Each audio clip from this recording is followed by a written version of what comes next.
बिस्मिल्लाहिर्रहमानिर्रहीम। स्टूडेंट्स, आज हम लोग चैप्टर नंबर 5 सर्कुलर मोशन के कुछ एमसीक्यू डिस्कस करेंगे। तो बच्चों, हमारा पहला एमसीक्यू है the ratio of distance to the angular displacement for a body moving in circle of radius 5 metre. एक ऑब्जेक्ट है जो कि एक सर्कल में मूव कर रहा है जिसका रेडियस 5 मीटर है। उसमें हमने उसके डिस्टेंस और एंगुलर डिस्प्लेसमेंट का रेशियो मालूम करना है। तो इसका आंसर बेटा हमारे पास अल्फा ऑप्शन होगा। हम देखते हैं कैसे। बच्चों, हमारे पास जो डिस्टेंस का फार्मूला होता है वो होता है S equals to R theta. अगर हम एक कंप्लीट रोटेशन की बात करें तो हमारे पास ये फार्मूला बन जाएगा S equals to 2 pi R, क्योंकि थीटा जो होता है वो 2 पाई रेडियन के बराबर होता है।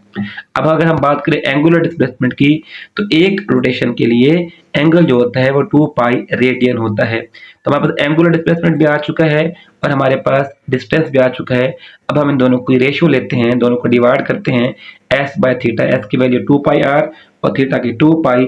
तो इसको सॉल्व करेंगे तो आंसर क्या आ जाएगा, आर आ जाएगा। और आर जो है गिवन कितना है, 5 मीटर। तो हमारा ऑप्शन ए करेक्ट होता है।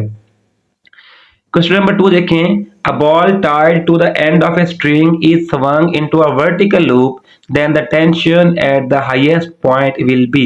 इस क्वेश्चन में हाईएस्ट पॉइंट पर टेंशन की वैल्यू पूछी गई है। बच्चों, अगर आप डायग्राम को गौर से देखें तो हाईएस्ट पॉइंट पे जो हमारे पास टेंशन है वो सेंट्रीपिटल फोर्स और वेट को माइनस करके आ रही है, और लोएस्ट पॉइंट पे जो टेंशन है वो सेंट्रीपिटल फोर्स और वेट को प्लस करके आ रही है। इसका मतलब ये हुआ हाईएस्ट पॉइंट पे जो टेंशन है वो मिनिमम होगी और लोएस्ट पॉइंट पे जो टेंशन होगी वो मैक्सिमम होगी।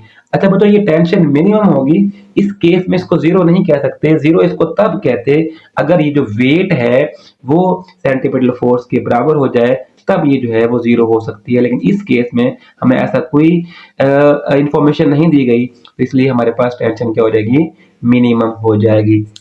क्वेश्चन नंबर, इसका आंसर हम देख लेते हैं। मुझे इसका आंसर हमारे पास बीटा ऑप्शन है।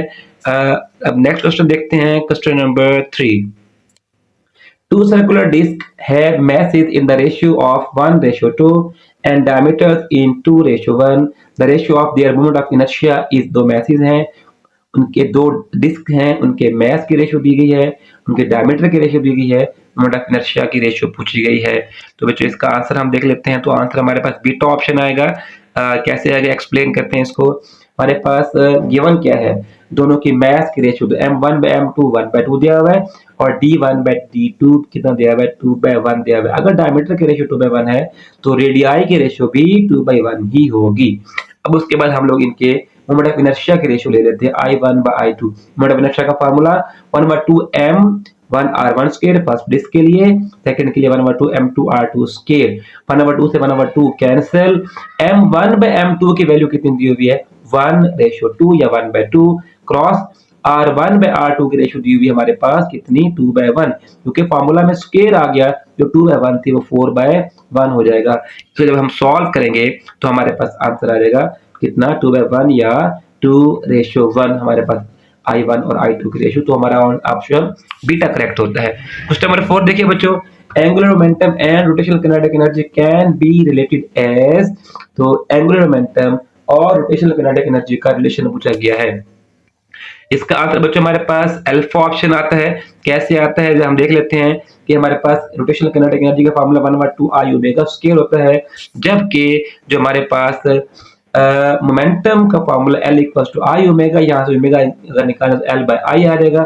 इस वैल्यू को L बाय I को अगर इक्वेशन नंबर 1 में पुट करें तो हमारे पास आ जाएगा 1/2 I into L by I square. इसको सॉल्व करेंगे, सॉल्व करने से हमारा रिलेशन क्या आएगा, L स्क्वायर बाय 2I।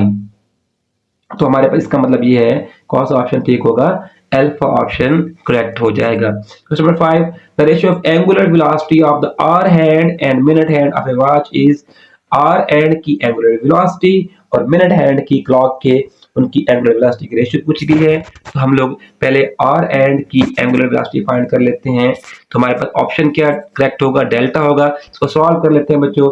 पहले हमने मिनट हैंड की एंगुलर वेलोसिटी निकाली है 2 पाई बाय टी फार्मूला से, omega equal to theta by T वाला फार्मूला से। तो 2 पाई बाय, क्योंकि एंगुलर जो मिनट हैंड होता है एक रेवोल्यूशन में 60 मिनट और हर सेकंड में हर मिनट में 60 सेकंड, तो ये हो जाएगा 2 पाई बाय 60 क्रॉस 60।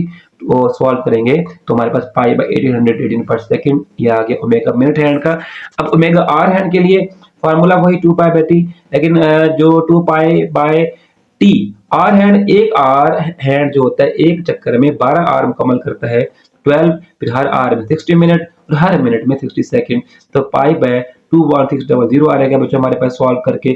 अब इन दोनों का रेशियो लेना है, दोनों को डिवाइड करना है और हमने आर हैंड को ऊपर रखना है, क्योंकि गिवन क्वेश्चन में ये है कि ratio of angular velocity of hour hand ऊपर मिनट हैंड नीचे, जिनको आप सॉल्व करेंगे तो हमारे पास 1:12 डेल्टा ऑप्शन आएगा। Question number 6, the velocity of the disk at the bottom of frictionless inclined surface of height 10 metre. Disc की वेलोसिटी पूछी गई है बेटा, हाइट दी गई है, तो हमारे पास इसका आंसर होगा अल्फा ऑप्शन। और बच्चों हमारे पास फार्मूला जो है वो है 4gh/3 रूट। अब इन तमाम फैक्टर्स को पुट करेंगे, हमारे पास आंसर क्या रहेगा 11.5 मीटर पर सेकंड, जो कि हमारा अल्फा ऑप्शन है। क्वेश्चन नंबर आप 7 देखें, the moment of linear momentum is called, बड़ा ये डेफिनेशन है हमारे पास किसकी, ये डेफिनेशन बेटा हमारे पास एंगुलर मोमेंटम की, एंगुलर मोमेंटम होता है L equals to R cross P। जब L equals to R cross P है तो R क्रॉस P का मतलब ये है कि ये है मोमेंट ऑफ लीनियर मोमेंटम। अब यहाँ पर गिवन नहीं है हमारे पास एंगुलर मोमेंटम, इसलिए हम लोग नन ऑफ दीज लगाएंगे, जो हमारा डेल्टा ऑप्शन बनता है। क्वेश्चन नंबर 8, एक कार है जिसके पास वेलोसिटी 10 मीटर पर सेकंड है और वो एक सर्कल में मूव कर रही है, उसका एक्सेलरेशन दिया गया है 10 मीटर पर सेकंड स्क्वायर, रेडियस फाइंड करना है। तो बच्चों हम लोग यहाँ पे सेंटीपिटल एक्सेलरेशन का फॉर्मूला लगा देंगे। सेंटीपिटल एक्सेलरेशन का फॉर्मूला AC = v²/r, यहाँ से r फाइंड करना है तो v²/a आ जाएगा। वैल्यूज गिवन है v की और a की, पुट करेंगे और आंसर हमारे पास 10 आ जाएगा, जो कि हमारा चार्ली ऑप्शन बनता है। क्वेश्चन नंबर बच्चों 9 देखिएगा, with increasing the speed of satellite curvature of path, अगर हम लोग स्पीड बढ़ा देंगे तो बच्चों कर्वेचर कम हो जाता है सैटेलाइट के केस। हमने ये पढ़ा हुआ है, हमारे पास बेसिक सा एक कॉन्सेप्ट है, हमने इसको याद कर लेना है कि जो कर्वेचर होता है वो स्पीड के इनवर्सली प्रोपोर्शनल होता है। अगर आप इस डायग्राम में देखें, जहां पर बच्चों लो स्पीड है सैटेलाइट वहां पर गिर जाएगा, मतलब उसका कर्वेचर ज्यादा है, और लो स्पीड पे कर्वेचर ज्यादा गिर गया।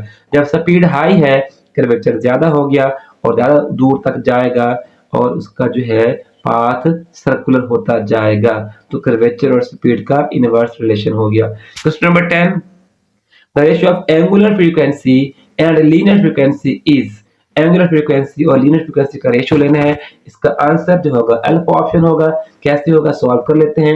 एंगुलर फ्रीक्वेंसी का formula 2 pi by T, linear frequency f equals to 1/t, दोनों को डिवाइड कर देंगे, रेशियो ले लेंगे omega by T equals to 2 pi by T को 1/t पर डिवाइड करेंगे तो सॉल्व करके हमारा आंसर क्या रहेगा 2 पाई हमारा आंसर होगा। तो ये था बेटा हमारे पास आज का